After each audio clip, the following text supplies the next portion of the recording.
Welcome to the Why God Why podcast. I am Peter Englert, one of the co-hosts here. I'm with my illustrious and feisty today co-host, Aaron Mercer. We'll find out more. And we are with our ever flexible and awesome producer, Nathan Yoder. We are brought to you by Browncroft Community Church. The main reason we exist is to respond to the questions you don't feel comfortable asking in church. Today, we have a very good friend. This is his second time he's joined in the club, Brian Lee. Brian is an expert on the Enneagram, creativity. I'm just going to throw in there productivity too. So I used to work with Brian at Valley Forge. Yeah, why not? So why not? That's a pretty cool club to have of two-time guests here. That's what I'm talking about. Yeah, man. I feel like we should have a special mug or something for... Ooh. I don't know, or a button, or can I talk? As long as it comes filled with coffee. Yeah. Well, there you go. The communications director holds my budget. So, anyways, we are here to talk about the Enneagram. We're in a series about goals for the new year, and so we thought, hey, why not talk about Enneagram goals for the new year? Without further ado, Aaron, do you have any thoughts before we jump into this episode? Well, it's great to have Brian on here. We really appreciate having you on the show. And Brian, it's great to see you again. I think Peter just described me as feisty, which is kind of an interesting way to start off the episode here. I don't know what to do with it exactly, but I guess it's good. Especially when this is dropping in the new year, we can get fired up. I think I'm also a little feisty. I think because Peter knows that I'm not exactly sure what Enneagram I am, and I feel like I'm hearing Enneagram code words all over the place, but that's why this episode is going to be fun. So, but I do think that there's probably other people out there who think the same way as me, so hopefully they will appreciate this just like I will. So if you're a skeptic, stick with us because you'll probably end up liking Aaron more than me. I didn't say I was a skeptic, but I am a skeptic. So so now I said it. Well, we've done enough talking. Brian, we had you here, I want to say like a year, probably 2 years ago. Give us an update. What are you doing? What are you up to? Why do you love the Enneagram so much? Sure. So I looked it up just to find out because I was doing the same thing you were doing. I was like, yeah, I think it was about a year ago. It was actually November 2019. So it was more than 2 years ago, which is kind of crazy. A lot has changed for me since then. I don't know if you had heard, but there was a global pandemic. Apparently shut the world down. When we originally talked, the Enneagram was just a point and topic of interest for me. I've been pastoring for over 23 years now, I think. So that's really kind of my main vocation. And after our podcast, I went and pursued my certification, completed that in February of 2020, and then started my own business in March of 2020. Wow. So now I own and run Gospel-Centered Enneagram. And then along with everybody else, survived, and I'm trying to make it through the rest of the pandemic. I actually left my position at my church in June of this year, and am working with the Enneagram full time now. So now that is my thing. Well, we're not going to bury the lead. So to our listeners, we've talked to Aaron about getting his Enneagram number. So I actually put him and Brian to go through a little session. So why don't you two go back and forth? I'm going to have Aaron jump in and then Brian. Sure. So Aaron, talk about your experience of trying to figure out the Enneagram number, and then we'll look for Brian to jump in. Sure. Yeah, no, first of all, Brian, I really am glad you're on here, and that's really cool to hear about. I didn't realize that was part of your history here. And starting a business in March of 2020, that must have been an interesting ride there to start. Yeah. It was. I think it's a really interesting topic. I mean, I've been hearing about the Enneagram quite a bit. I hear about it from friends. I hear about it from family, people who who have been exploring what sort of personality Enneagram that they may have. And then I don't really think you're supposed to do this, but then people sometimes want to figure out what Enneagram other people are too, to see how you relate together. I'll let Brian take that from there. But yeah, I mean, it's come up a number of times. So I was like, okay, let's explore that. I've taken other personality tests over the years. Yeah, I would love to, I think it'd be kind of nice actually maybe to back up for people like me who don't really know what Enneagram they are, don't really know a lot about the Enneagram. I think sometimes it's become such a popular subject that there is a presupposition that maybe people already know what it is. I don't know, Brian, could you kind of give a quick overview of, how do you understand the Enneagram? What's kind of the framework for it? And I think that could help inform more of our conversation here. He just tried to bypass. Sure we're not going to let him off the hook. But I'm not trying to get around it. We're going to get there. We're setting the stage.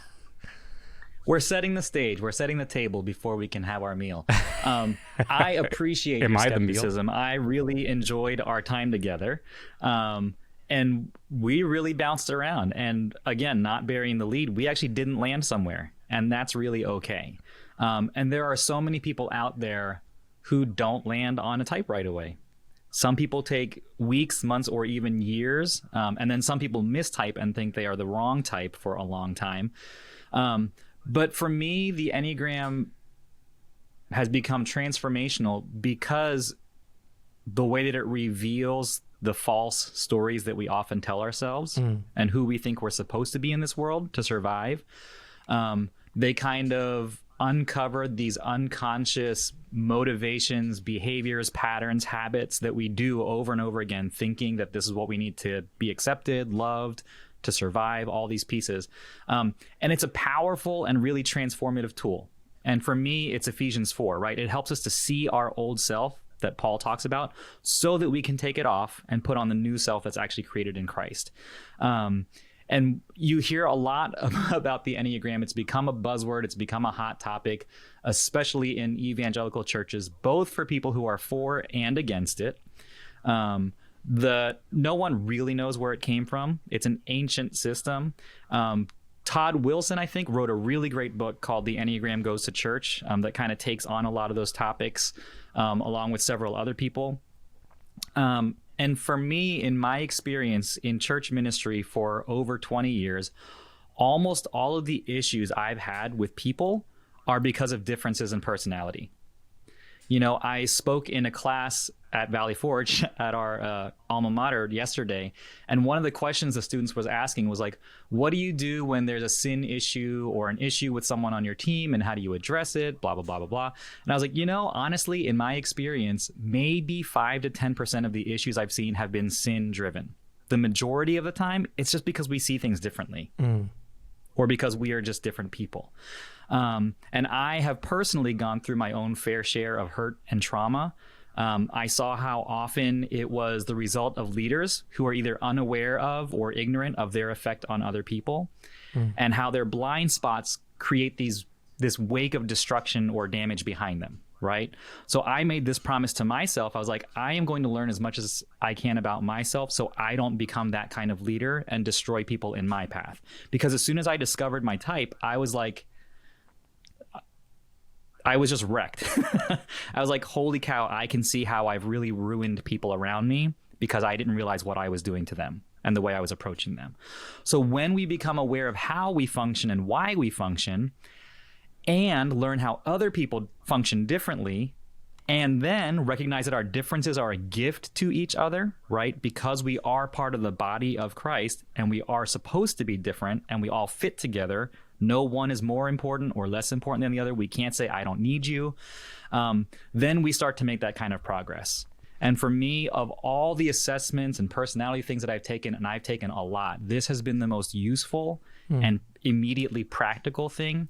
And it's predictable, right? It kind of tells me, oh, because this is the way I think about things or feel about things or have a gut reaction to things, I know that I'm going to react this way. And now that I know that, I can stop and pause and choose a different response instead. So you wouldn't say there's a good Enneagram number and a bad Enneagram number, or a best? Well, the best Enneagram number is 1 because that's what I am. The rest are okay. No, there is no good. There is no bad. They're just different. And different. And for me to say that is really hard because different to me used to be bad. And for me, I am extremely critical. I am extremely judgmental. And I used to think if you don't think the way I do, you're probably just stupid or lazy. I mean, that's just the honest truth of the way I used to think. And learning this has showed me so much about how incorrect that kind of thinking is and how harmful that kind of thinking is, right? And with the Enneagram, because of its popularity, so many people use it either as a parlor trick or as they kind of weaponize it, right, against each other.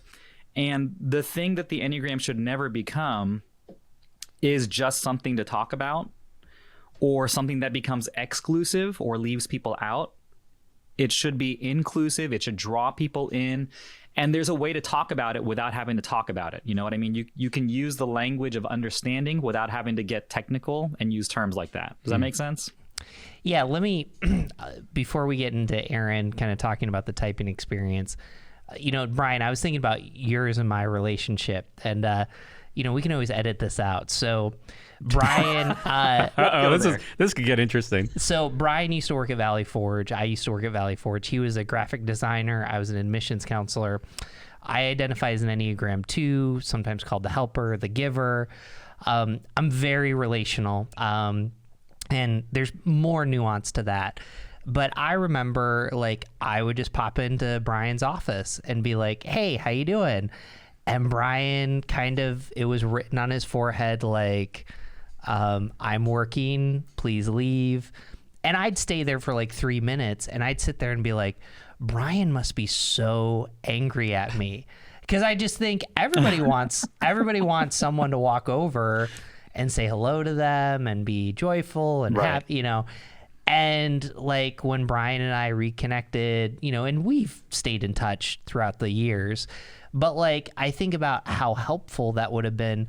Not everybody wants you to stop by their office and say hello. Some people, again, you can give your side of it, but that self-awareness of knowing someone else's number, not to put them in a box, but even to communicate and be aware, and even just kind of know your thing. One of the mantras I've had to get rid of as an Enneagram 2, if you're okay, I'm okay. That has been so injury prone in my life that learning how to be okay when things aren't okay is big. So I'll let you give your side of that Enneagram wise. You can kind of say, Peter, you were so annoying, but anyways. No. I appreciate that. And those years were probably some of the toughest for me, if I'm being completely honest. And they were so high stress, low return. Just trying to find my way. It was a lot of pressure, obviously. And you know how much transition there was happening at that time. So trying to kind of, you're in sort of a survival mode, really. So for me, it's the pressure of constant work and make sure this gets done and make sure we're turning these things in with high accountability. And it felt like low reward or low recognition. Not that that's what you do it for, but it sure is nice, right? And for me, as a type 1, which is very perfectionistic, very critical, very, detail oriented and kind of systems and process oriented, anything that would interrupt that flow for me would just completely throw me off. Right. And so if I knew that there was something coming down the pike that was going to interrupt what I was doing for whatever reason, then it was probably going to set me off. And for me, that looks like probably what it felt like to you was just, hey, I'm just not going to engage with anybody right now. I'm shut down. I'm in my zone. Please leave me alone. And so, number one, I'm sorry, because it probably wasn't very nice to be around. And I see even in the way that I dealt with my work study students and my coworkers, it was just so cold and cut off and not relational because I felt like I was just in survival mode, And when I look back at those times and the critiques I used to give or feedback I would give on projects they were turning into me, I don't know if you know Caleb Weidman. Yeah. He runs Black Bar with 2 other guys from the school, and he was one of my students when I was there and my work study. And he remembers I would tell him, he's like, every pixel has to be perfect. Give it a purpose and know why it's there and all these things. I was like, yeah, that sounds like me, and I'm sorry. And I was right. And there's room. And the biggest lesson I think I've learned, though, is that there's room for grace. There's room for compassion, but I didn't know how to extend that to anyone else until I learned how to receive it for myself. Well, and let me just apologize too, because if I would have known what I was doing, I'm sorry for that. Like, and I bring that up more because it's a beautiful illustration of what happens all the time in relationships and work. Like, you know, I could hear some of our listeners like, Peter, you don't need to stop by my office like once a week unannounced. And then there's other people that are like, well, what's the big deal? And again, even what you said with the Enneagram, like, it's not one number's better or worse, but it's how do we relate to each other in a way that we can give grace to each other. So I didn't bring it up to get an apology. I apologize. And Aaron, so no, it's all good. I think like we already accomplished the goal of this episode. Enneagram goals. You guys already accomplished the goal of a reconciliation here. I don't know. It's pretty awesome. I think we were reconciled. No, but I think so too. I think we've reconciled. I think let's turn our attention to Aaron. Yes, that's what I'm talking about. I know. I'm the meat on the table here. I got it. No, well, actually, so I'm not trying to stall for time, but I do. No, this is for real. So again, as the guy who doesn't know a lot about Enneagram, and I'm assuming there are listeners who are like me. I was wondering, Brian, would you mind just kind of, you know, I've heard some other podcasts. I heard this podcast, but also I've heard other things where, you know, people talk about the Enneagram and there's, you know, 1, 2, I'm a 1, I'm a 2, I'm a 3, whatever. But I think that sometimes feels like, you know, you need code word clearance to get into these conversations. Right. Can you sort of explain to someone like me, who might not know a lot about it, what does that mean? What is 1, 2, 3? What are those categories? Maybe what's a short description of, you know, a very short description of the basics of each one of those numbers? Yeah, sure. That's great. So the Enneagram is an ancient system that basically says that there are 9 false stories that we tell ourselves about who we are and who we have to be. And it has a lot to do with our self-awareness, and so many of us are just not aware, right? We just kind of float through life or cruise through life on autopilot without consciously taking actions or making decisions for ourselves. And each of these 9 types, there are 9 types, they each do this thing that in life they thought they had to do to survive and to make their way and to receive love and get acceptance and affirmation. And as they grow up, what helped them to survive ultimately becomes their biggest hindrance and their biggest downfall, right? Look, what got you here won't get you there. So the type 1s are often known as the improvers. They're motivated by a need to be right and good, and they just want to make everything genuinely better. They have the best intent at heart, but often it comes across as critical and judgmental and perfectionistic, right? So at their best, they reflect the goodness and perfection of God in the world. At their worst, they come across as hypercritical and judgmental and perfectionistic. The 2s are often called the befrienders, the helpers. This is Peter, right? They're motivated by a need to be needed and loved. And they're always ready to jump in and help and listen. And it's a beautiful thing because they reflect the love of God and his selfless giving. At their worst, though, they can become manipulative because they're manipulating you to get affirmation, or they can become codependent. I need you to need me, so I'm going to help you even more, right? The 3s are known as our achievers. They're motivated by a need not to be successful, but to appear successful. And they just get the job done. They probably do more than anyone else on the Enneagram. Their task list and the way they fly through it, their level of energy is just beyond comprehension to me. At their best, they reflect the glory of God. At their worst, however, they can become really narcissistic, or they can lose their identity. They often become the human doings rather than human beings. Their identity is often wrapped up in the job that they do, not in who they actually are. The 4s, I like to call the originals. They're the individualists. They're the romantics. They're motivated by a need to be authentic and understood. They can spot a fake a mile away. And the gift is that they just see the beauty in absolutely everything. Like the most mundane, normal thing to the rest of us is an object of beauty to them. And they reflect God's depth and his creativity. At their worst, they go swimming in their emotions and they get lost, and they just feel like they don't belong anywhere. Our type 5s are often called the observers.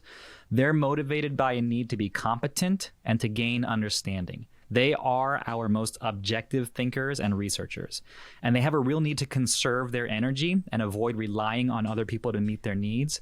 At their best, they reflect God's wisdom, his insight, his omniscience, and at their worst, they completely withdraw and shut down from the world, and they live in a reality that they make up in their minds.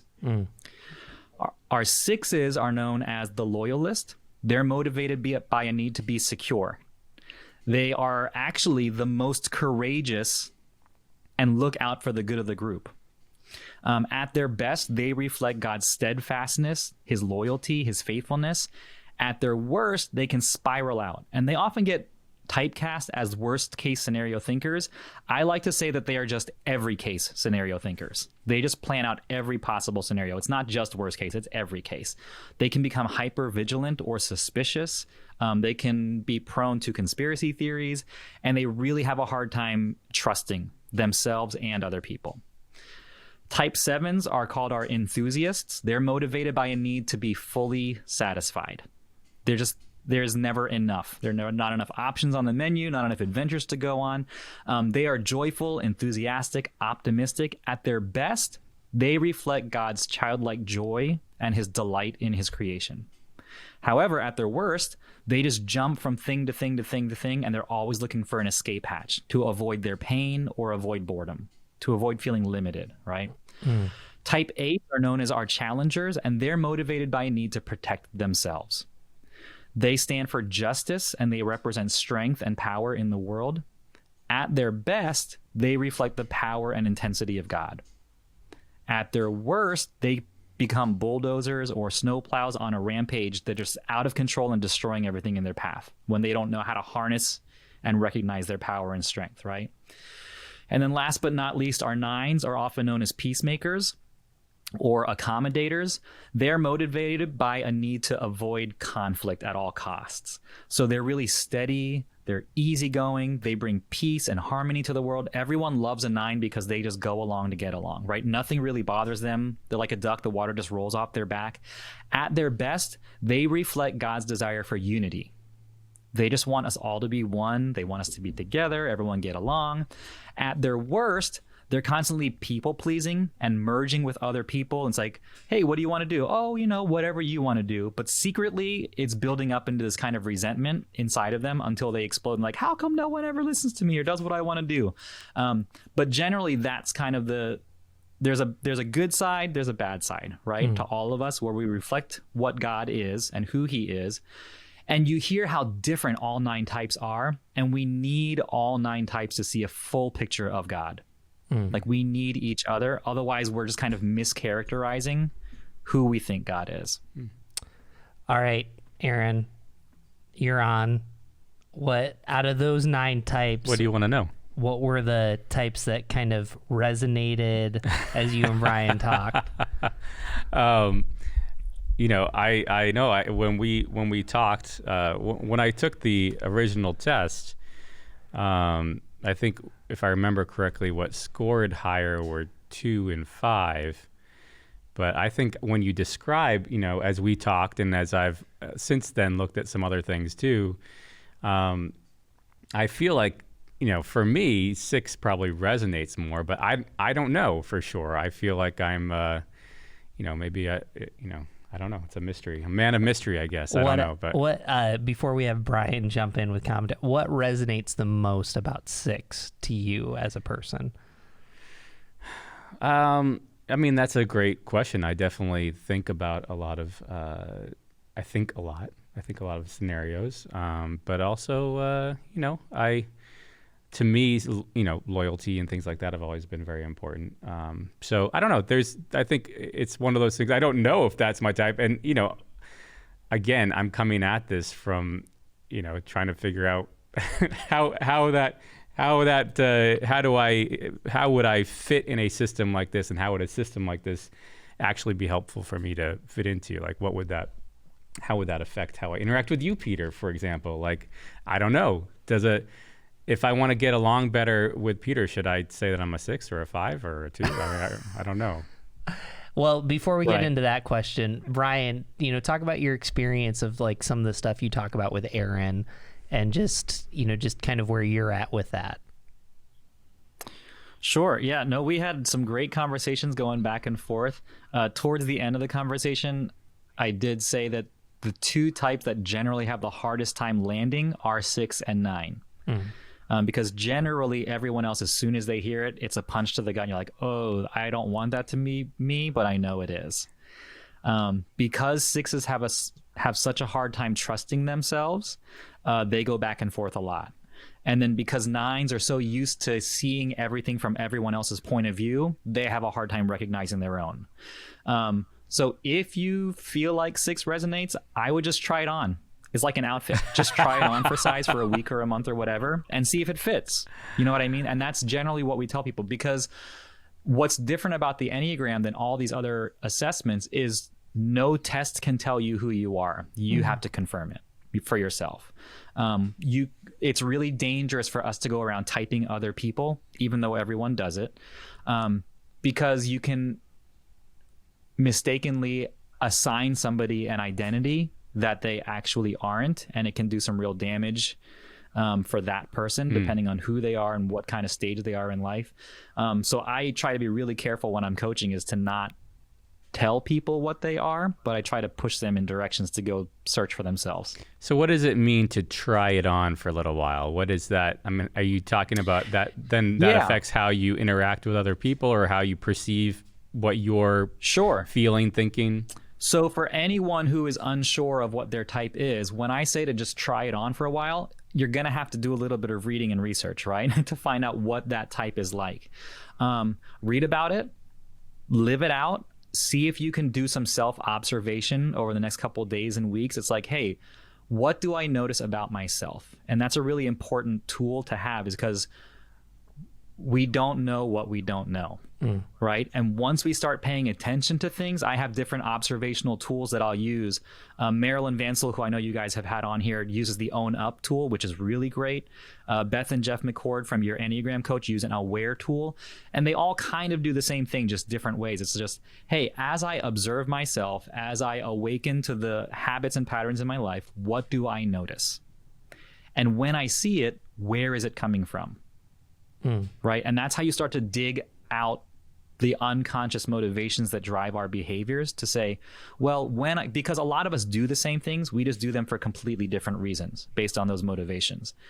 We might like a clean house or a clean desk, but we might like it because I need it to be neat and orderly and perfect. Or I might need it because it gives me inner peace. Or I might need it because it was helpful for someone. Whatever that reason is, we start uncovering those reasons. And then the more you start noticing, the more you recognize how often that thing happens for you. It's like, oh, this is actually a habit. This is actually a pattern that I've never noticed before. So now I need to uncover where that's coming from. So I'll give an example. Go ahead. Keep going. No, go ahead. So here's an example for me. Suzanne Stabile said this. She said 2s go on strike when they don't feel appreciated. And like when I get upset and angry, my wife will say, you must not feel appreciated right now. And there's certain relationships that, you know, if you're asked to do the extra thing, even if it makes a ton of sense, like I'll immediately push back on that. And so that's kind of even trying it out. Like I didn't want to be a 2, you know, like I cringe every time I hear the word manipulation, because I think sometimes people can think, well, does that mean Peter I don't think people try to do that. It just kind of happens. And I think every type has something like that. But owning that is, hey, when you're really frustrated, when you're really tired, is it because you feel unappreciated? And, you know, believe it or not, I still right now, for me to say I feel unappreciated is really hard, because it's so outward focused. And that's kind of a way that I kind of try it on, that I'm like, yeah, that's me. Yeah, that's really good. What were you going to say before, you know, I interrupted you over Riverside? I don't remember, but it was just that idea of trying it on. And it's like Peter's saying, because every type and every number has a habitual behavior and pattern when they're not doing well. So if you notice yourself when you're not doing well, you can see what that looks like. And there are all those little lines that connect on the diagram, right, of the Enneagram. tell us what we're about to do when we're unhealthy or stressed out or not feeling appreciated. So if you notice what those behaviors look like, they usually don't actually look like your number. They look like somebody else's.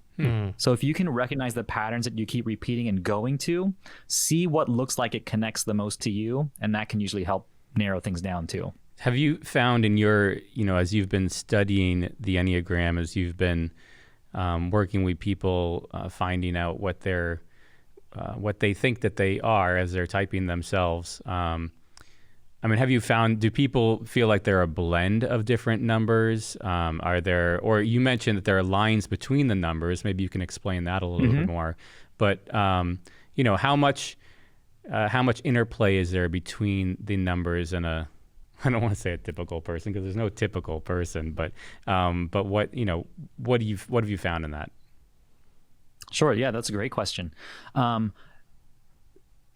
We all have bits and pieces of all 9 types in us, and we're only going to identify dominantly with one type.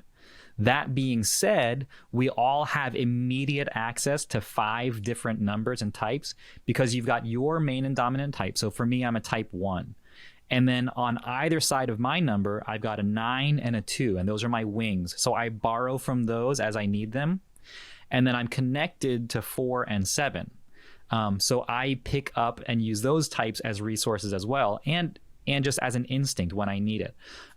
So even though you are one main type, the blend, as you say, is not that you bounce around from number to number. You always carry your core motivations, but you can draw off of at least 4 other numbers to make your way through life, basically. And the thing with the awareness piece is when you are unaware, and before you ever learn the Enneagram, you're just doing all of this stuff instinctively, drawing from your wings, drawing from your resource numbers. People often call them stress or growth paths, integration, disintegration. But when you learn the tool of the Enneagram, then you get to kind of flip a switch, because as you become aware, you can choose to pick healthier aspects of all those numbers instead of just the instinctual unhealthy stuff.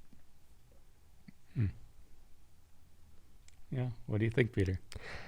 Well, so here's a question I'm going to throw to you, Brian, because in the process this came up with Aaron. I talked to everybody else about Aaron's type except for Aaron, and I never landed on a type. So I felt like I followed the rule of You were trying to type me? I wasn't trying to type you. Man. I just Ryan, what do you have to say about that? Hold on. Stick with me. But, one of the things I feel like is there is a line at some point where if you don't know your number, it's actually important to go to people that you trust, that you love, and just kind of asking, hey, does this number fit? My mother-in-law at one point said, I don't think you're a 2, I think you're a 3, which actually was a really good conversation. We don't have to go down that road, and I can tell you why I think I lean more 2. But, I think just as Aaron's kind of still in the middle of this, yes, we don't want people to type each other, but it is helpful to have conversations, whether it's trying it on or these are a few numbers that I think, which one do you think resonates the most? How do you go about approaching that in a healthy way? You're saying for people who aren't sure of their type? Mm-hmm. I think, like you're saying, you just allow it to be an open conversation that has room for curiosity and understanding, rather than trying to push people towards a specific number or type.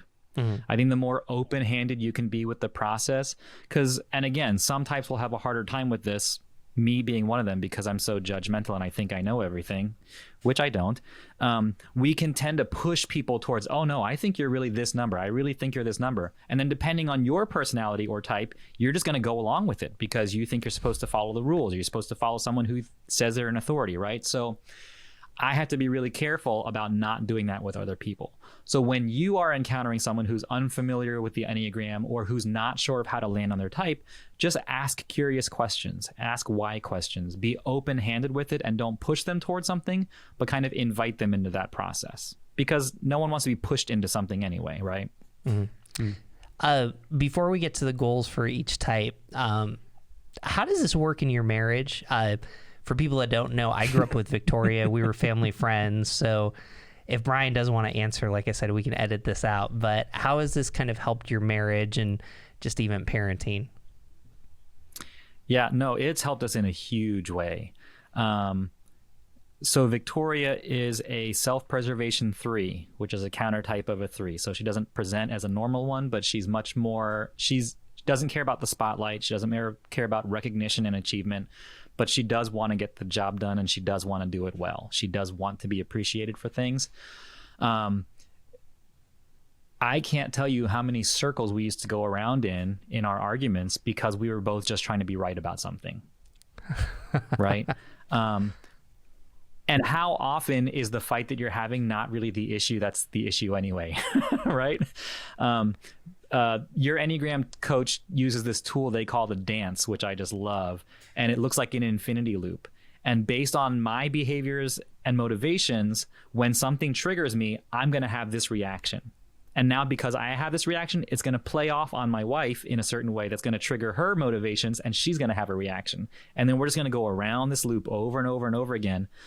And the way to break out of that dance is to pause long enough to recognize, oh, hold on, I'm doing this because I have a need to be right now. And maybe I'm not. So let me take a breath and ask a clarifying question that says, hey, when you said this, when you did this, what did you mean? Because this is what I heard, and it's really setting me off right now. Mm-hmm. Right? Or for her, and now that we both know each other's types, we can stop long enough to be like, hold on, before you spiral out, is this the hill you want to die on? Do you need to be right about this? Or, hey, is this really a priority? Do you need to get this done right now? Or can you take a break? So really in the last 2-3 years, and then especially with parenting, I mean, there are so many unconscious expectations we put on our kids because of our own personal type. And we pressure our kids to become something because of what we are driven by, rather than allowing them to grow and develop as their own little people, which can be so hard for parents to do. But for us to have that tool up front and to recognize, hey, he's going to be different from us, and that's okay, and that's good. I won't bore you with the fact that Robin and I are both 2s. We'll touch that later. But anyways, we'll save that for another podcast when Aaron figures out. So Brian, let's do this. You went through each type. You get to be, because you care about being right and integrity, this is a perfect role for you. Give every Enneagram type a goal for 2022. Sure thing. First, I want to affirm that I absolutely love goals. If we don't set any, we don't know what we're aiming for, right? And then consequently, we find ourselves cruising aimlessly through life on autopilot.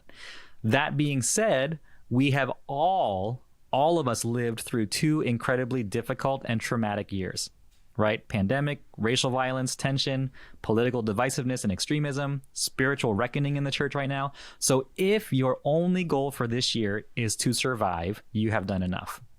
Right? We don't need to set too many goals, but I'm still going to set some. And before we jump into any specific types, I think a great goal for any of us is just to grow more in our own self-awareness, and then therefore experience the gospel in a way that speaks to my motivation and answers my core longing, right? And then finally, my general goal has to do with the gospel, because if Jesus really came to rescue and reconcile us to God, then he's already done the work. So when you set the goal, keep in mind that the goal is not to keep trying so hard. Don't try harder. Actually, stop trying so hard, because he's done the work for you. And the goals I'm going to provide come from the healthy characteristics of each type when they go to their growth number. So for type 1s, this year, see if you can loosen some of your standards. Try to be more spontaneous. Try to have more fun, because life is fun and things don't have to be so hard and things don't have to be perfect every time. Type 2s, learn to draw better and healthier boundaries for yourself and practice saying no more often. You don't have to help everybody. Type 3s, as you go about the work of completing your to-do list, consider what other people might have on their list and help them achieve it. Or examine how you might use your skills and your giftings to celebrate and lift up the whole team instead of just you. Type 4s, see how often you can attune to the emotions of other people instead of yourself, and move your feelings into some kind of action to help and serve the people around you. Type 5s, challenge yourself to speak up and stand up for yourself. Recognize that you do have what it takes and find confidence in your competency. Type 6s, try to get out of your own head. Find peace in going with the flow and learn how to trust yourself. Type 7s, allow your mind to find rest and grounding and rooting. Focus on your inner world and see if you can find one topic to take a deep interest and a deep dive in instead of a million different things. Type 8s, learn to recognize that your feelings and emotions are a good thing, and then learn to recognize the feelings and emotions and needs of other people, and then create a safe space within yourself and for other people to see the tenderness and love that you really have. And then type 9s, find ways to generate inertia and momentum for all those projects you've been avoiding, and show up for the present moment by gracing other people with your full presence. Those are some great goals, and hopefully they resonated. Let's close with 2 questions. I'm actually gonna ask a question for Aaron. So hey, I'm a skeptic. Don't type me. Don't throw me in there. But there's a ton of people that have talked about the Enneagram. What would be healthy ways to approach them so that I could at least learn about their type and help me in a relationship, even though I'm not settled on my type? Well, the Enneagram isn't everything, right? It's useful, but it can be a hindrance. So if you are resistant, I would just ask the question, why? Why am I so resistant to this? What is it that turns me off? If someone that you trust or love really seems into it, ask them why. Why are you so into it, right? And listen for why it seems so important to them. Because the more we work to hear each other and understand each other, the better off we'll be. And it's like we were saying earlier with the typing, it's like just approach it with curiosity and understanding and compassion. Let's just try not to be so quick to judge each other because I am or am not interested in it. How Peter wants to ask his second question, but let me just jump in. Go ahead. How you mentioned that you shouldn't type other people. You mentioned another risk could be the weaponization of the Enneagram. How have you seen that in the past? I mean, we talked about a lot of the good ways you can use the Enneagram in relationships. What is your concern about? You used the word weaponization. I'm curious about that. Oh, okay. Peter, can I use you as an example? I was about to say something. I love you and appreciate you. Go right ahead. So, for example, we know that Peter is a 2, right? So if I know that about his type, I can absolutely slice and dice and cut him down to pieces by saying, you're just helping because you need to feel appreciated right now, and that's not helping me. Or Peter, you're being really manipulative, and what you did is wrong because you're just trying to build codependency with me, and no one actually really needs you. Right? So if I know what really gets to the core of him and I use it against him, I'm 100% weaponizing that. Oh, okay. Right? That's interesting. It may not necessarily be true of of any of the things, but because that's how I'm perceiving it or because that's what I'm saying to him, it should never be used to cut people down. One of the ground rules that I set up is just don't use it as a sword. Like, don't cut other people down because of their type. And then the second one that I say is don't use it as a shield. Once you know your type, don't hide behind it to excuse your bad behavior. Like, if I know that I'm a 1, I know I'm critical, I know I'm judgmental, I can't walk out anymore and just say, well, I can't help it, I'm just a 1. The truth is I absolutely can help it. Right? That's that Maya Angelou quote is like, do what you can do. Once you know better, do better. Well, and let me just add. And that's the idea there. Let me just add, because Brian, I love that. Like, what I get even from people that don't know the Enneagram is they're like, you're just too sensitive. And yeah. So just take this with other numbers. Like, Brian, you're just a perfectionist. Or like, a 7, like you're just all over the place. And so we say these things even if we don't know the Enneagram, and like that's actually someone's gift too. So hey Brian, if I come to you and say, and I don't even use Enneagram language, here's my plan, how can I improve it? Like, that's using your gift. And even Right. just, I think of the leaders that mean the most to me when they say, hey, we're thinking about this idea. How do you think this might settle, with, like, instead of being sensitive is something that's negative, it's something that's helpful. So I just wanted to add to that. You can add extra thoughts, but that's kind of, even people that don't know that language, when people say that, that's a trigger word for me of like, you're just not like me and you're sensitive, and that's why it's this big deal. No, absolutely. I love that and have nothing to add to it. So the question we close with is what would Jesus say about this topic? Brian, we're going to have you on again, so you're going to join the 3 Club. We're going to work on that. Nice. So, Yay. Aaron, what do you think Jesus has to say about this episode? About this episode, I hope that in all that we do, he's honored in the episode and otherwise. But no, I think it's a good episode. It's a good conversation for us to be talking through. I think, I don't know what to say about what does Jesus think about the Enneagram, but I think that Jesus does care about who we are and whose we are. We're his, or he wants us to be his, and he wants us to be fully who we are. And part of that is there is a self-discovery process, and whether that's through something like the Enneagram, if that's a helpful tool, or other ways of introspection or whatever, I think that's a good thing. I really enjoyed in this, I think when you just said, Brian, at the end, that, don't use it as a weapon, first of all, use it to help each other. Don't use it as a sword. And don't use it as a shield too. Don't use it as an excuse. Like, I think that's really, really powerful to say that. And, I think because in all of this, we learn more about ourselves, but we can also learn about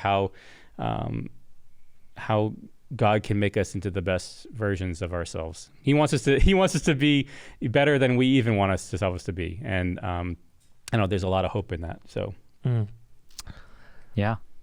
Before I answer the Jesus thing, I'm going to say this. This sounds weird. I don't know how else to say it. I just want to say I'm proud of you. Like, I just think that what you've done with the Enneagram, like, we had one phone conversation and like all of a sudden you just like went off on it. And I just think that that's awesome. And so I just want to affirm you. I don't know if I'm not older than you, but I don't know if I'm allowed to say that. I just want all of our friends that listen to this podcast to hear that. So that's number one. But number two, I'm going to go old school Christian. Like, the Enneagram tells me how I sin.